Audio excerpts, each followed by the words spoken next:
Good day sa inyo mga kasabat. For today's video, ituturo ko sa inyo kung paano mag-change oil ng motor gamit itong ating tools na itong mahaba na to. So nabaklas ko na siya. So galing kasi kami ng Siroma kahapon, Siroma Camarines Sur na nag-ride. So may team na yung langis ko. Galing pa yan ng Maynila. So ngayon pinalitan ko na kasi may team at saka umabot na rin siya ng 2,000 kilometers. So kapag magbabaklas kayo guys ng dito sa ilalim, itong cup na to, ganito. Kasi ito guys, ito kailangan paminsan-minsan nababaklas nyo to, nalilinisan. Kasi may oil strainer to. Ayan, nilinisan nyo to. Tapos itong spring, nilinisan yan. Sa pagkakabit naman ito, wala namang problema kahit baliktaran yan.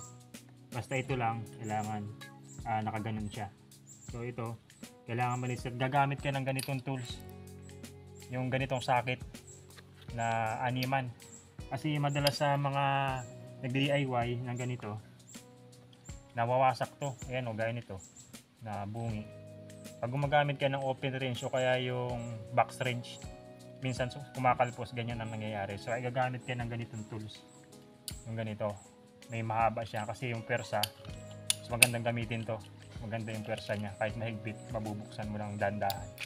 So ayun lang guys, ito yung langis natin, umabot na ng 2,000.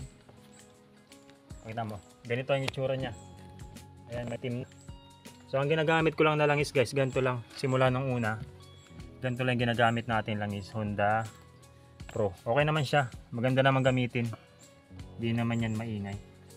So yun lang guys, and basta pagka magbabaklas kayo paminsan-minsan, ito yung bubuksan nyo maliban dun sa ilalim, tsaka itatagilid nyo yung motor para nasa side yung ng makina nya, yung langis.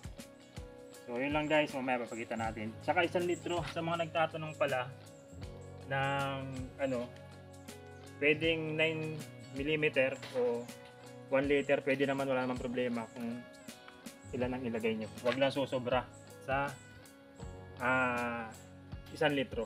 Okay yun, all goods yun kahit mag 1 liter ka. Kasi marami nagsasabi na pang pang na-overhaul lang. Pag na-overhaul lang yung makina, saka lang maglalagay ng ng 1 litro. Pero okay lang naman kahit hindi na-overhaul. Okay naman, wala namang problema sa akin, wala namang problema. Ilang taon na to, 5 years na. So yun lang guys, yun lang share ko ngayong araw na to. Alright, tapos ko na pala ilagay yung oil. Ayan, okay na, salpa ko na. Mamaya pakinggan natin yung makina.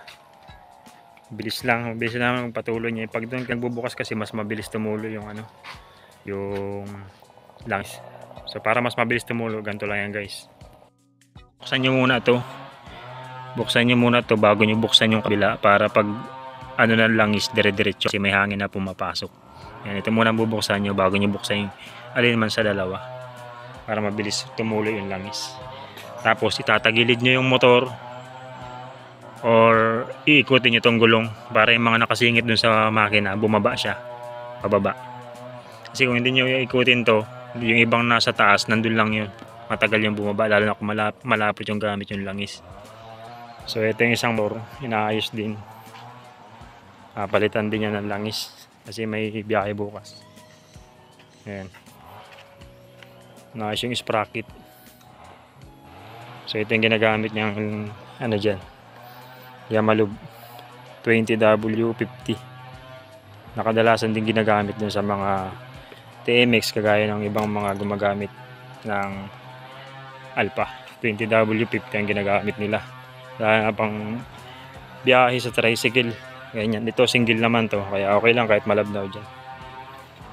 So isa nga pala guys, kapag bibili kayo ng langis, para hindi kayo mapeke, tanggalin yung sticker ganito. Ayan o. Ayan, kapag hindi sumama yung pinakang niyan, ito, ibig sabihin legit yung yung oil. Pero pag sumama yan, binaklas yung sumama yan, ibig sabihin dinikit lang yan ng mga gumagawa. Ayan o, naiiwan yung marka. Ganyan pag original yung oil. Alright,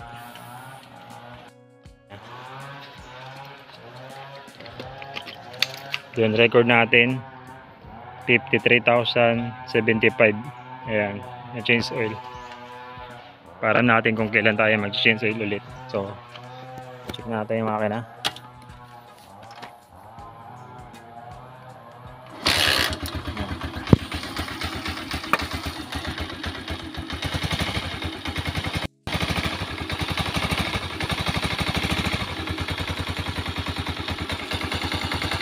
Pwede na ulit bumiyahe ng malayo.